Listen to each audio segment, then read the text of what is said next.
Okay, Subrata, are you able to see my PPT? Yes, yes. Yeah. Yes, one second. Can you full screen do it? Is this okay? It's better.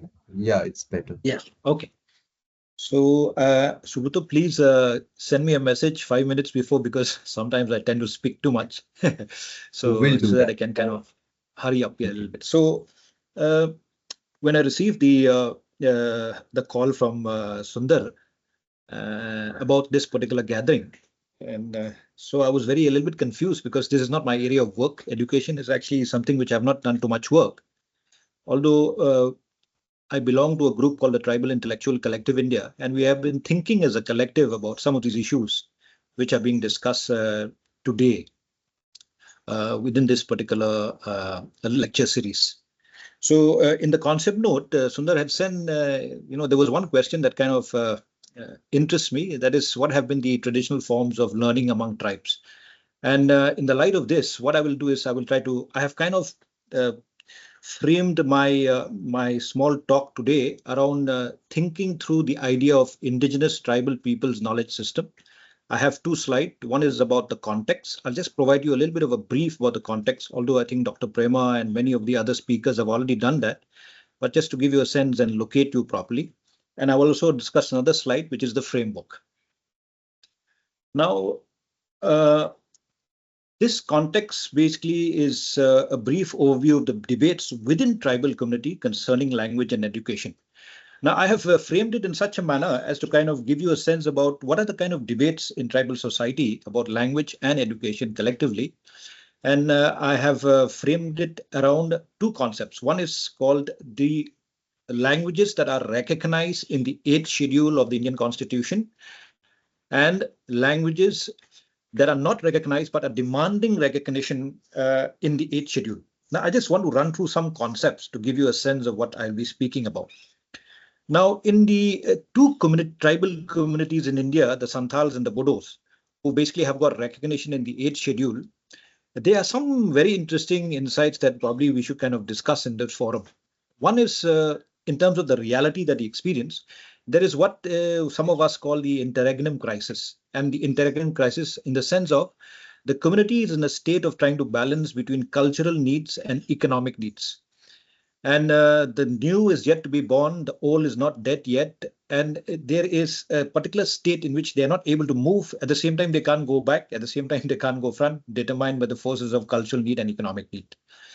Then in these areas, especially in Bodoland and the Santal area, the focus of tribal education, and I take this as a verbatim quote, transacting community values and language, but also about strengthening different domains of knowledge like the sciences and social sciences in their own languages. So this is an attempt that these two groups they are doing basically at this point in time. There is also a rush for publication and printing of text in their language because they see that publication and printing as they attempt to institutionalize their script. Then there is the politics of language education in schools. They perceive the institutionalization of community socio-cultural reality in language, in education, in schools. The question of language and identity processes. Language and identity to them is related to land, territory, state, government, governance, and the idea of employment. And the last point is the problematics of insulation. Depending on tribe size, there is a widespread debate among tribes of how much should a community insulate from the dominant mainstream. Now, this is a brief, and the data I put there is about Santhal and the Bodos. This is a brief about what are the kind of issues being debated within these communities from the kind of studies that we have done. Now, if you look to the right, there is the 8th schedule of the Indian Constitution, the communities that are demanding 8th schedule. They're not part of it, but they're demanding. And if you go to the N line, you will see communities like the Karbis, the Khasis, the Kokborok, the Bhotia speaking, the Kuruk speaking, Ho, Mundari, Kui, Gondi, Nikubari, Garos. In these kind of tribal societies, the debate is actually in the demand for recognition in 8th schedule. It's about language and power.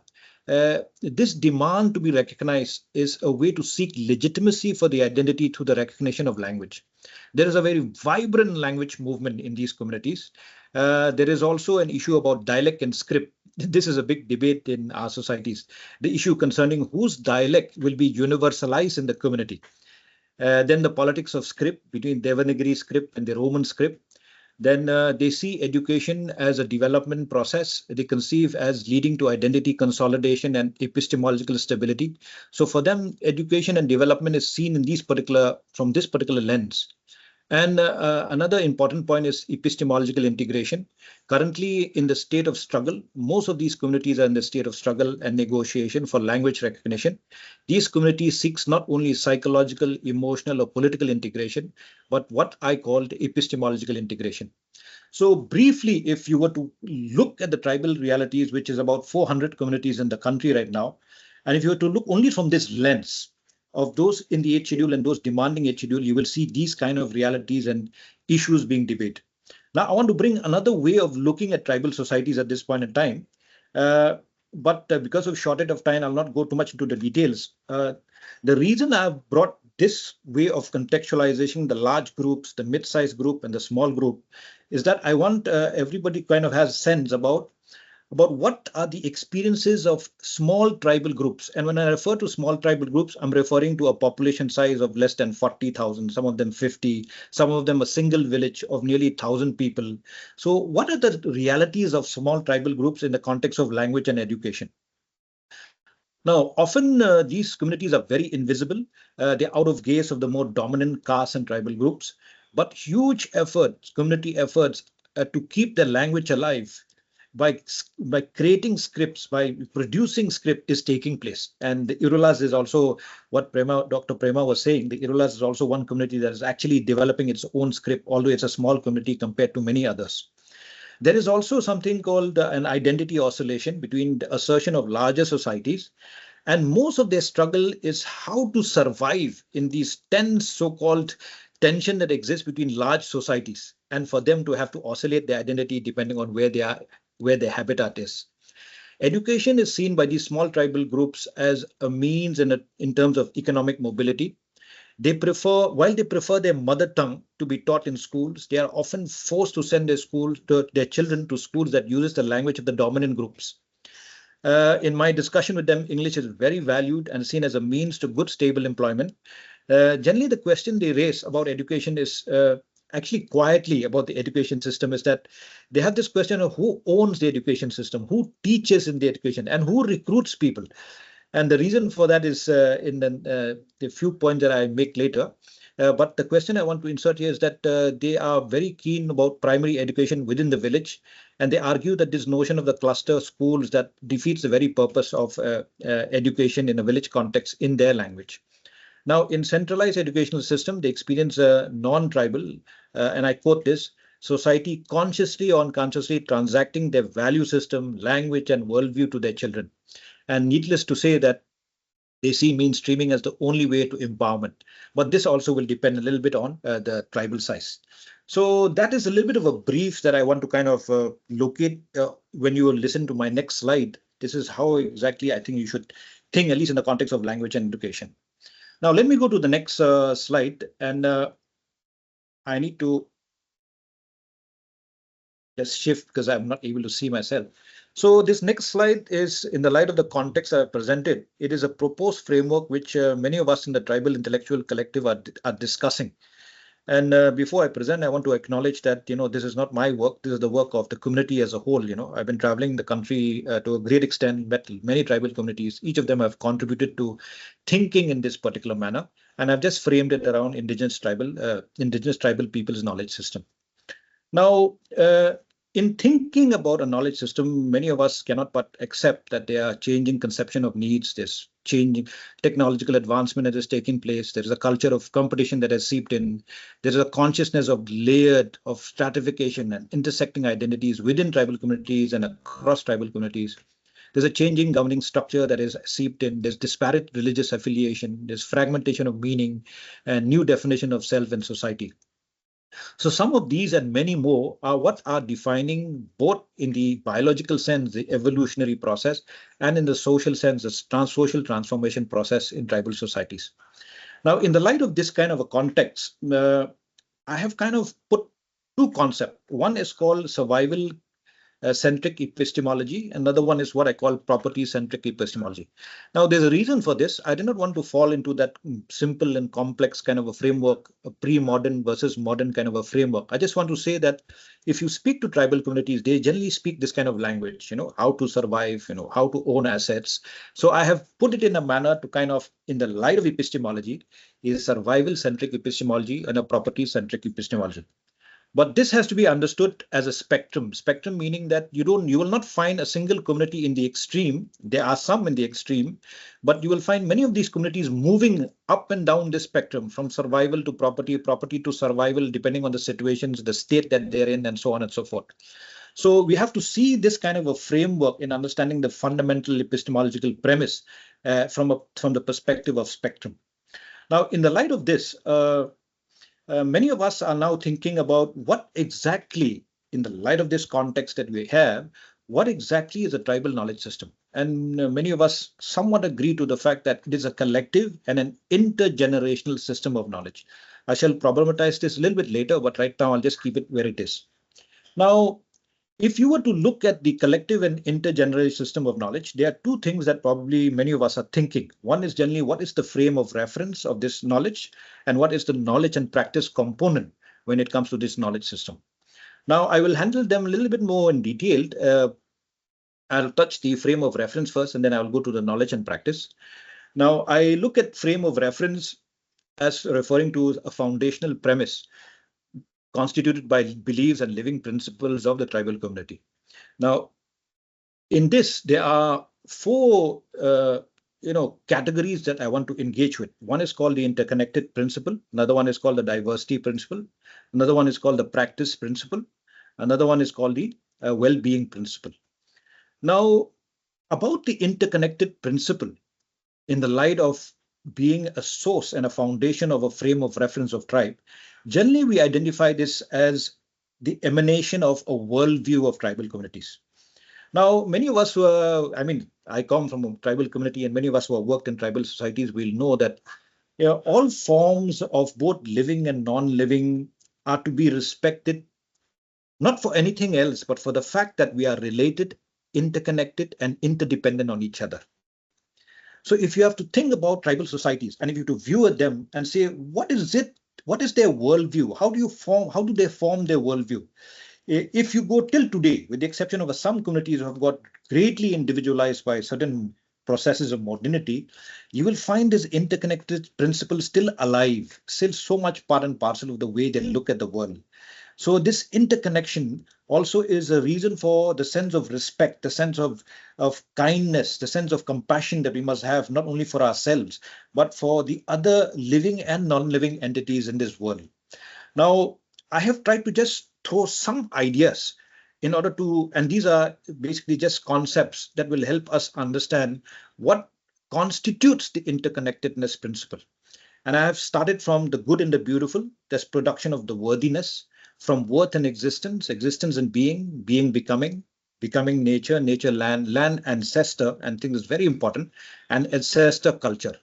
So there is this argument that we are making among ourselves that if you are to understand tribal society's worldview, there is this framework called the universality of the spirit and the diversity of substance, matter, and form. And culture, being and non-being, these are to be experienced only as diverse entities. They are not to be experienced as one. So source from the universality of the spirit that is represented as good and beautiful are the multiplicity of cultures that exist in the context of human social life and human life. So that's the first point which I want to kind of look at. Now, the second point, which I think is important to understand the frame of reference, is what I call the concrete condition of tribal societies. Now, this diversity principle is a very complex idea to kind of engage with. And I just will give you a glimpse of how we have arrived at the diversity principle.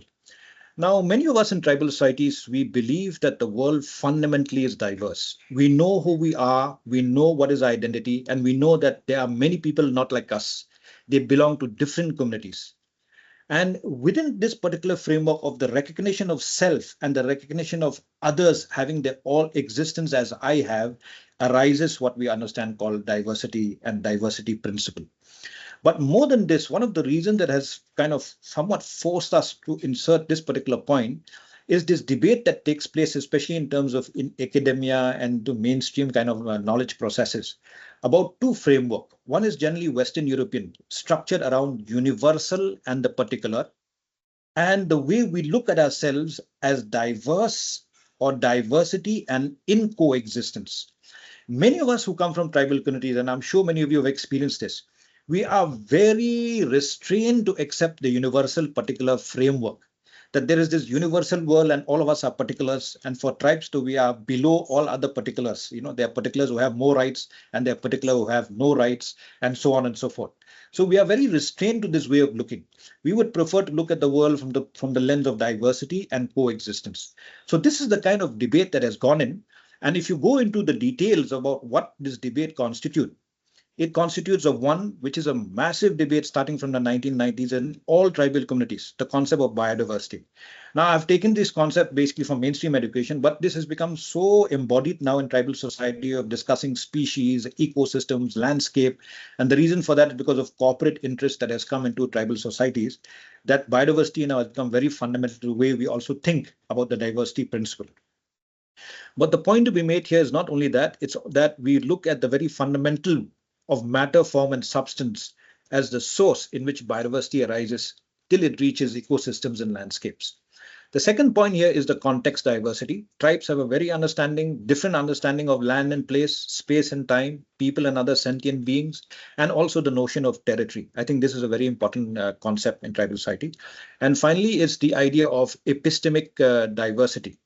That is in the realms of language, culture, and cosmogony. Cosmogony means, just to kind of give you a sense, it's every single tribal community have their own origin stories. There are many who have lost, but the struggle of tribal communities is to keep this origin story alive. It might be a myth, it might be anything, doesn't matter. But we can discuss more about this as we move on. Now, the next point which I want to make is that it is in the light of this diversity conception or diversity principle that we get a concept many of us are using. It's called cosmic diversity. We see the world, we see ourselves as a cosmology, and we see the world as fundamentally grounded around cosmological diversity. And there are so many cosmologies that are engaging with each other, for instance, in the context of social life. And if you were to bring the interconnectedness principle and the diversity principle as one, you will get another concept which many of us are using. It's called cosmovision. So if anybody who is interested in tribal societies, if you were to try to understand, how do these people frame their world, this concept cosmovision is a very interesting way. And cosmovision is basically the interconnected and the diversity principle brought as one. Let me move on to the next one, which is the practice principle. Just let me have a little bit of water, please.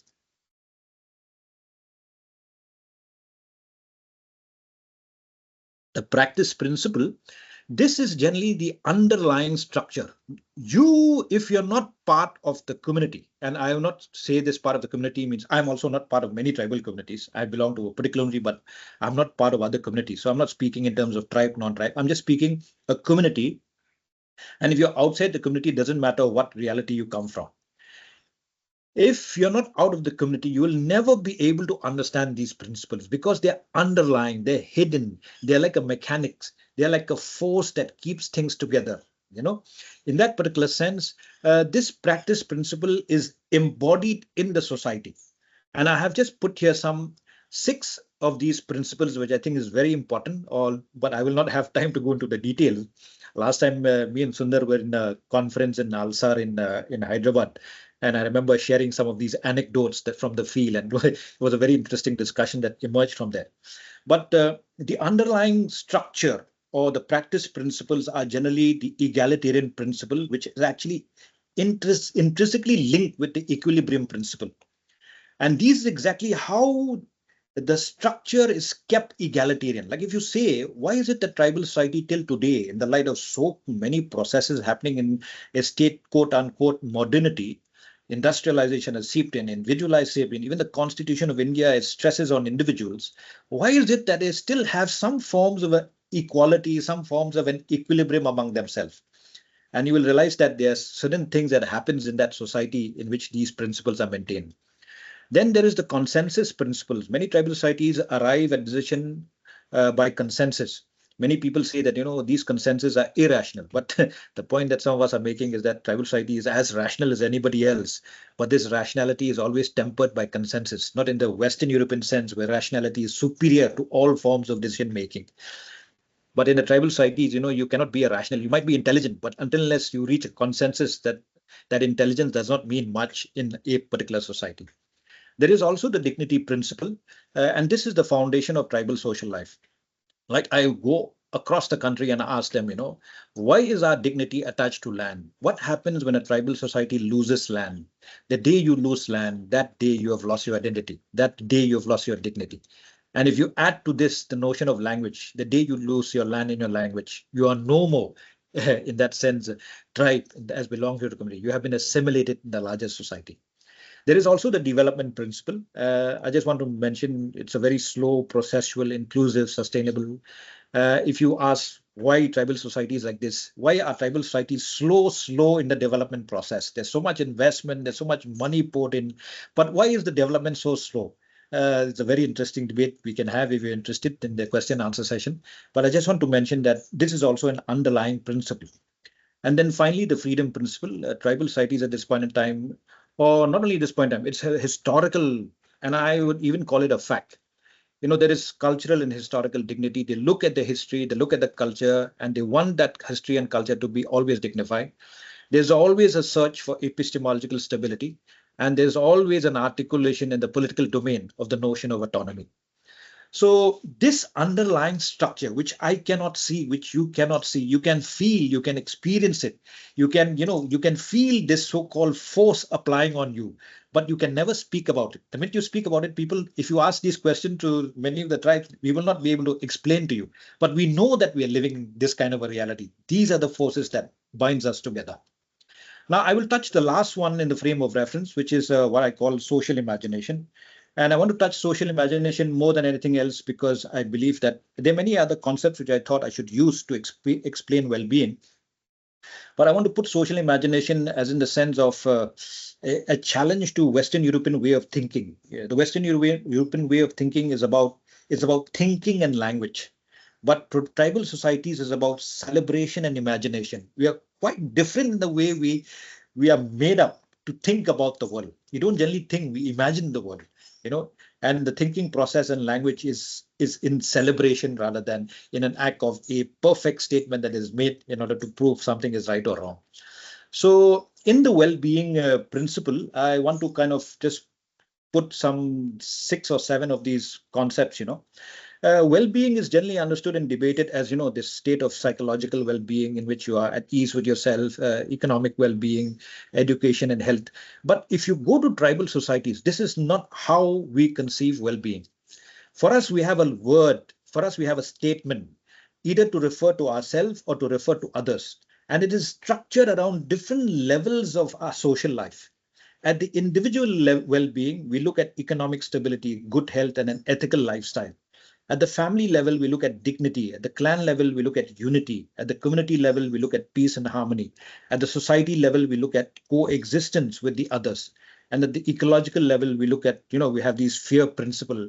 I do not know how many of you have visited the sacred groves, have ever gone to the sacred groves. There is this fear principle that you should not touch, you should not exploit, you should not harm, you should not, disrespect, otherwise it will hit back on you. And this fear is there in all of us. We generally don't do it. And probably there's a lovely story, anecdote, which I want to share if we have time, but I will kind of, I'm running short of time and I'll kind of stop here at this point in time regarding the frame of reference. So this frame of reference, if you were to ask me what is the takeaway from this frame of reference, I would only say this. In this frame of reference, I have kind of discussed the worldview, the concrete, the underlying, and the imaginative apparatus of tribal society. And this would give you a glimpse about, who are these societies and why are they structured so differently and why do they behave so differently and why do they take so much pride and dignity in what they do, even in the light of poverty, in the light of so many processes. What type of societies are we talking about? Now, I will go to the next section, which is knowledge and practice, and I define knowledge and practice as a process of structuring and transacting social experience as an educative experience. And I have laid down, because I think there's a beautiful debate that we had that day, which took place between Professor Devi and many of other friends and colleagues today morning. Uh, Many of us, and this is the challenge that we have in the tribal society, many of us, we see it in the light of understanding debates and knowledge. We see ourselves as much more prone and located around what we call practice knowledge, rather than what is generally understood called propositional knowledge. And yeah, we have been discussing for a long time. It really clicked when Professor Devi was mentioning about gnosis. And I remember reading the statement by Plato, that text by Plato called The Statesman. And I remember in the discussion that Socrates had with the stranger, there was a mention in the discussion that about knowledge. And the stranger said, in this way, then let us divide all sciences into two parts, calling the first part practical, practikos, and the other purely intellectual, gnostikos. And then Socrates, through Plato, through Socrates, was answering. He said, "Let then us assume that this is all one science, but these are two forms of science: the knowledge of practice and experience, and the knowledge of proposition, and the knowledge of intellectualism, and the knowledge arising out of cognition." So this one is something that probably in this group, I think it would be wonderful to kind of go deeper into understanding, because many of us in tribal societies, we are trapped. Trapped in the sense we are very good in ability, practice, knowledge, but we are very weak in propositional knowledge. Actually, propositional knowledge does not even exist in many of our societies.